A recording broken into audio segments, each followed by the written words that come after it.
Sean Hook's Newsmaker Saturday starts now. Thanks for joining us on Newsmaker Saturday. We're going to talk about the new gaming compacts later in the program that the governor just signed. But right now, we're going to talk about issue one in Arizona, according to most polls. I mean, obviously, COVID has been the biggest issue of the year. But educating our kids, schools, education, that is consistently now topping the list of priorities in Arizona among voters and among people who are polled. And joining us now is the Superintendent of Public Instruction in Arizona, Kathy Hoffman. Good to see you. And you decided this week you're going to run again for a second term. That's right. I'm in the process of kicking off my campaign for re-election, and very excited and very hopeful to earn a second term so that I can continue this important work serving our educators and students across the state. Yeah, tell me why you're running for a second term. There always has to be a rationale for why you want to do this. And for another 4 years, that's a big commitment. What is it you want to accomplish? Well, first, I do have to acknowledge that this past year has been incredibly challenging on both personal and professional levels for me. But when I reflected on whether or not I wanted to run for re-election, the answer I came to was that deep down, I just truly love this work. I love advocating on behalf of our public school system. I love going out and visiting classrooms and working with our lawmakers and other state agencies to find solutions to best serve our schools across the state. So I just truly love this work, and I can't wait to keep going for a second term. You know, I'm still young, so I still have a lot of energy, and we have so much work to do. You know, I feel like we're just getting started with the recovery efforts in terms of recovering from COVID-19. There's still many areas that I want to continue to focus on, including educator recruitment and retention, making sure that our schools have the mental health supports and services that our students need, making sure we have all the technology and resources that they need to make sure that our students are best prepared for whatever their future may hold, career and college readiness. All of these issues are very important to me. Let's break down a couple of those. Now, we had an unprecedented year with this pandemic, and there are a lot of people who think that decisions to keep schools closed for in-person learning really were driven by the teachers union and the teachers, not parents and kids. How do you feel about that? Were you uncomfortable with how this all went down? Well, what I saw from my perspective was more that we were looking to the science. From our department was working closely with the Department of Health Services, and the local decision makers, the school board level, were looking to guidance, whether it's from CDC or from the Department of Health Services. Arizona was one of the first states to develop metrics on whether or not it was safe to reopen for in-person instruction. Unfortunately, we did not stick with those metrics all the way into 2021. But I do think that following those metrics is the right way to go in determining whether or not it was safe for schools to be open. However, looking forward, I'm just so excited that now we have students back in the classroom. We're doing everything we can to re-engage with families and students to show them that it is safe to have children back in our schools, and I'm very hopeful for what next school year will look like as well. Let's talk about that a little bit, because of the pandemic, parents had to make some hard choices, and some of them have opted to pull their kids out of traditional public schools and opt for charters or private school, or even in some cases homeschooling. The numbers have declined to the point, as you know, in Glendale and Gilbert, they've actually fired teachers. I have a couple of questions about that. Do you believe public education has squandered some of its goodwill with the public, the people they serve? Are you concerned that there's now some tension, some disconnect between the school system and the parents and kids? I think that is a very fair question, since we have seen enrollment declines or different trends in where students are enrolling. But I do think that as we go forward, I think we will continue to see more families that are interested in online options or homeschooling options, maybe families that didn't consider it before, and now they realize that it actually is the best way for their child to learn. So I think as we go forward, we want to give our schools the opportunity to be innovative and offer different models. So I serve on both the State Board of Education and the Charter Board, and both of these boards have been regularly approving our districts and charters to open their own versions of online schools. Do you welcome that competition from charters? Do you think it's a good thing on balance for education? Well, I actually wish that there wasn't so much competition, and rather I think that the charters and districts should all be working together to best serve our communities. Our charter schools are part of our public school system, right. And they can be more tailored, more specific to different, might have different themes, but our traditional district schools also have more specialized schools.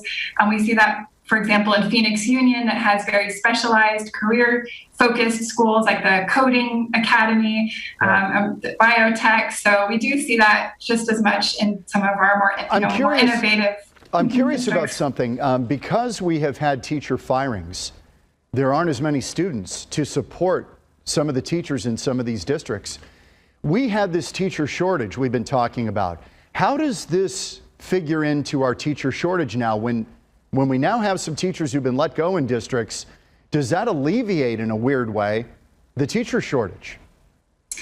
I think we don't quite know the answer to that yet, because I do anticipate that we will have an influx of students that re-enroll in our public schools by the beginning of the next school year. So that may be the case in certain situations, like Gilbert specifically, for example, which has seen a couple years that there's been a trend of declining enrollment. And so, they're looking at their demographic data in the neighborhoods to be studying what does the future hold for our community and making these really tough decisions. So I think, because when we talk about the teacher shortage, a lot of times it's also we're having a shortage within certain areas. Like we need more science teachers, we need more math teachers, special education teachers. Yeah. So we could still have a shortage even if districts make the tough decision to let general education teachers go. Let me ask you about the sex education bill that was passed in the Arizona legislature. It would have made some of the most restrictive laws in the nation about teaching LGBTQ issues to kids. It was very restrictive. The governor, and I think you supported his move on this, he vetoed the bill, but he said, look, I'm going to create an executive order, and we're going to make sure that the schools post their sex ed curriculum so that parents can really fully vet this and be on board with what's being taught to their kids. Do you think he found the middle ground here? I absolutely do. I was very concerned about that legislation, making it all the way through and I was very supportive that Governor Ducey made the decision to veto that bill that would have been very harmful for LGBTQ students. So I am very grateful for this decision and direction. This is a thorny one, and I've got to ask you this. Where do you fall on teaching critical race theory? The theory which alleges that systemic racism is just part of American life. It's inescapable. How do you feel about that being taught in Arizona schools? Well, so curriculum decisions are made at the local school board levels. I do think that these should be ongoing conversations because we are seeing there is systemic racism in many of our, if not all of our institutions. So I do think that you believe this that. Is something. You believe that. Just by looking at the data and even the outcomes of our students, our African American and Latino students are performing much lower when we look at academic results, looking at graduation rates. So we should be asking the question of why. Yeah, no, that's a fair question. A few years ago, during the spate of school shootings we had, there was a lot of talk about fortifying our schools, putting more resource officers on the school campuses. But Phoenix Union is one of them who has now kicked officers off their campus. They think that they are maybe a perceived threat to the student body, that they're not viewed in a favorable light. Where do you fall on that issue?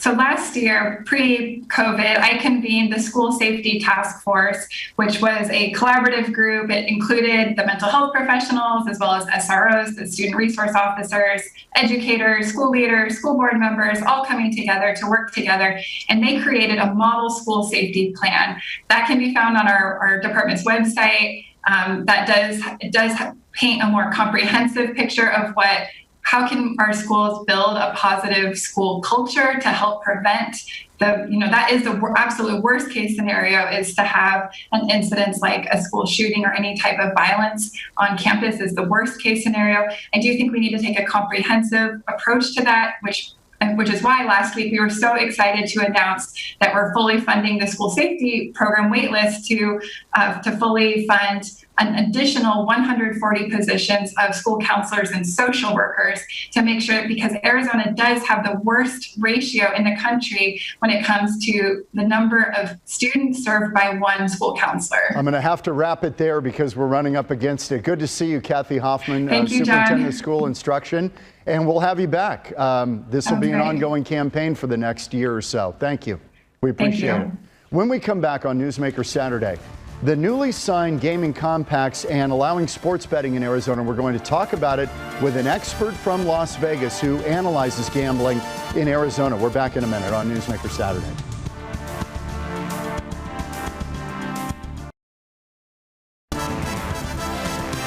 Welcome back on Newsmaker Saturday. A few weeks ago, you're aware gambling in Arizona changed forever. New deals with tribal casinos allowing more slot machines, about 1,000 more, and table games for the first time. Things like craps, roulette, baccarat, which until now had been forbidden. And of course, we legalized sports betting, allowed on tribal lands and 10 sports betting sites, primarily at major league stadiums. To talk more about what this will all look like is an expert in the field, Jessica Welman, who oversees marketing and new markets for PlayUSA and PlayAZ. Jessica, thank you for being here. Happy to be here. So give me a sense of where Arizona is after this deal. They have really, I would say it's a good analogy, is they jumped the line a little bit. They have cut in front of some states that we did not expect to get done after them. They really, thanks to that tribal compact renegotiation, got sports betting done very quickly. We are at the point where roughly half the states in the U.S. have some form of sports betting. Arizona coming in with both actual brick and mortar sports books and online sports betting sets them up in a great way. You've got 20 licenses, plenty of operators coming in, and it's a state with a good population and servicing an area that, other than Las Vegas, doesn't really have much access to sports betting. So I think the hopes are really high for Arizona once it gets Let's going. listen to the governor announcing this a few weeks ago. I think we can call this a win-win-win. It takes into account the changes that have happened since 2003, like the internet, like our phones and smart technology, and it was a compromise. That's Governor Ducey signing the new compact, and he mentioned 2003. That's the last time they were negotiated, and things, as he mentioned, and he's correct, things have changed in that time with online sports gaming. Jessica Welman oversees new markets for PlayUSA and Play Arizona.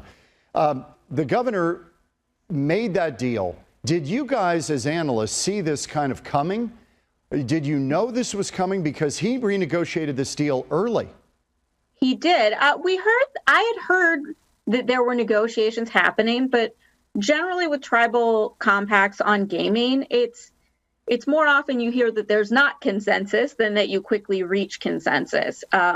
So when it did get done, I think we all in the industry were caught a little flat-footed, though, I've heard people in Arizona were kind of tipping my hand a few months ago on social media saying, no, we really think it's going to happen. And it's amazing that enthusiasm actually translated to it happening and getting into law. Jessica, I'm curious, when they do these compacts, do they forbid other gaming? In other words, if you do a compact with the tribes, if Arizona decided, if the legislature said, you know what, we want full-scale gaming all across Arizona, not just on tribal lands, we want to get in on the action, could they? I think you probably would need to, renegotiate the compact. In a lot of states, when you take something that was previously reserved for tribes in an exclusivity zone, you need a constitutional amendment in addition to Department of the Interior approval. That it's not out of the realm of possibility to do, but it's not something you just flick the switch on. There's a lot of judicial and legislative process. Why do I think, much like marijuana, which started off with medical marijuana and an assurance that there was never going to be a push for full-scale legalization, and now here in Arizona, 10 years later, we've got marijuana legal on all fronts. Why do I think that we're heading that way with gaming? Well, I mean, you can look at the sports betting bill in Arizona that ended up being signed into law and see that it's not just tribes that are doing sports betting. Even though there aren't commercial casinos in the state, there are sports teams and venues that are already signing big deals for big money to be in Arizona, that I think people realize there's an opportunity here, and they're seeing in other states how successful sports betting has been. And most states are not content to just leave it to the tribes to make the dollars off of it. I'm curious, you live in Las Vegas. I'm always curious how Vegas views this stuff, because this has got to erode their client base when you have a lot of gaming going on in adjacent states.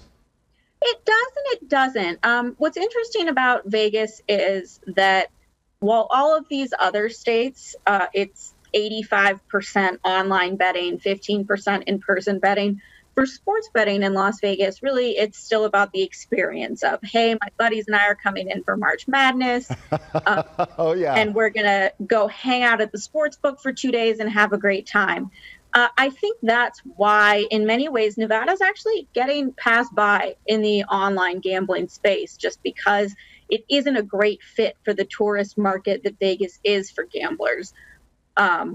But I think with Arizona, it'll be interesting because actually it'll be the first time that Nevadans will be relatively close to pop over to Arizona and participate on DraftKings Sportsbook and FanDuel Sportsbook. A lot of the biggest national sportsbook brands aren't in Nevada, and Arizona will be getting them first. You know, we were always it was almost forbidden for years and years to have gaming anywhere near where sports was going on. Now, Vegas blew that up because you've got pro hockey, pro football right there in the middle of the gambling mecca of the world.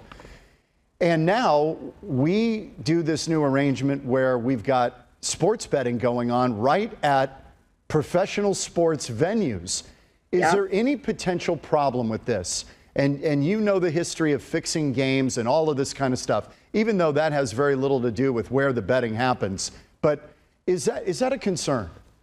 I think it's something that does come up. You know, as you mentioned, originally the NFL and the leagues, when sports betting, the Supreme Court challenge opened the door for it to happen in other states, they were pushing against it. Then they decided to push for a way where they were being compensated some sort of royalty fee. None of the states really the mighty dollar spoke, right? Bit on that, and they just don't want to be left out of this process. And now in Arizona, in Maryland, in Virginia, you're actually seeing legislation that does set up technically that, the Arizona Cardinals are going to have a sports book. The Phoenix Suns have already done a deal with FanDuel that they will be their sports book provider. Here's where I do offer some, insight into why this sounds worse than it is. You're not going to see like Cliff Kingsbury in a room setting lines on NFL games. The team itself is going to actually be pretty far removed from the day-to-day operations. What this does is it gives the teams an ability to bring in money for their operations by partnering with people like FanDuel and DraftKings, who will pay to have access in the state, probably do some sort of revenue share, where at the end of the day, the profits and the revenues will partially go back to the team. But it's never going to be like, oh, if the team covers by 6 points, then the sports book that the team operates is going to take a bath, and there's some sort of concern there. There's so many elements in between who's actually doing the sports book and the team itself that it's not going to be as worrisome as people think. How big is the online gaming situation? It's huge, right? So how much is that a competitor for what these on-site sports betting sites at team venues and at the tribal casinos, how much does that collide? They don't really overlap so much. I think that people who want to bet on their phone are going to bet on their phone. We're seeing this, and that's the primary way that people want to engage in things. It's time consuming to go to a sports book and wait in line, and maybe the line moves while you're in line. There's also a very popular form of betting called in-game betting, where you can bet kind of in between every down of a football game on what might happen next. And that's just easier to do on a phone. What we've seen in other states, though, is that a successful retail sports book, I look at what DraftKings is going to be doing at TPC Scottsdale, and that just sounds like a fun place to go. A sports book on a golf course. Oh, sure, and they're obviously trying to dovetail that weekend right into the Super Bowl because, usually and I don't know with the arrangement with going to 17 games with the NFL, if that might move the date of the Super Bowl. It may not because they're giving up a preseason game as well. So maybe it all works out that Super Bowl Sunday is still a TPC day. And I think it probably will be. That's what they're counting on, I got to believe. Yeah, and I think really what these retail sports books are, it's great that they exist, but honestly, it's mostly just a marketing play so that people at the golf course see the branding. They are aware that DraftKings is available. They go and they visit the sports book, and it is kind of a Vegas thing, an experience, but where you're going to do your day in, day out betting is going to be on the apps. Well, I can't imagine that we need any more of a party than we already have at the TPC. Can you imagine that scene? Yeah, it'll be interesting. I mean, they called it a 19th hole experience. Everything's a 19th hole at that tournament. It should be a lot of fun. I think it's a great mix, too. Golf is one of those sports we don't talk about as much at the state level in terms of popularity, but I don't even really follow golf, but I was throwing $5 bets down on the Masters just because it is a fun kind of game to bet on that is growing in popularity. What if things change? What are the rules around the tribes saying we want to renegotiate? There have to be some things that happen for them to say in the middle of this, we want to renegotiate it. Yeah, that'll be an interesting question because I don't fully know the rules of the Arizona Compact. I haven't gotten a chance to fully read them yet. But honestly, from the outside looking in, I wonder if the table games and some of this expansion is going to be worth it to them in the long run. That's interesting. Because, for the sports betting side of things, I don't think they're as well set up as these venues are to get the marquee partners that are going to be. I mean, you already have the two biggest players, DraftKings and FanDuel, partnered up with the venues and not partnering up with the tribes. Now, I will add, table games are, a house always wins endeavor in the long run. So they will, as a gambling generation of income, be more successful. Sports betting it sounds like big dollars, but it is a pretty low margin business. Oh, really? Interesting. So slot machines are still the king on all this stuff. Slots, then table games, then sports betting, and poker. I think we hardly ever talk about poker because it really just doesn't make that much money. And the house doesn't make much on that. They just want to get people in the door, right? Exactly. With running a successful sports book, you're really just looking to find even action on both sides of a bet, and you claim what is called the VIG, which is the extra 10 cents on a dollar you pay as kind of the fee for processing the bet and taking the action. Right. Well, the house still has an advantage, though. They do, but when you talk about, say, in New Jersey, almost $1 billion gets wagered every month. Of that, 7 to 8% is about how much is actually revenue at the end of the day. That's interesting. Throw in the fact that in a state like Arizona, where this is all going to be new, there's tons of marketing spend. There's also these huge promotional pushes for new bettors to sign up for accounts, and you run out of money very quickly when it comes to being a new sports book. Jessica Welman, we appreciate it. She oversees new markets for PlayUSA and PlayAZ. Appreciate your time. Very interesting insight into what's happening here in Arizona. Thank you for having me. It's great to talk about. Thank you, Jessica. Appreciate it. We're back in a minute on Newsmaker Saturday.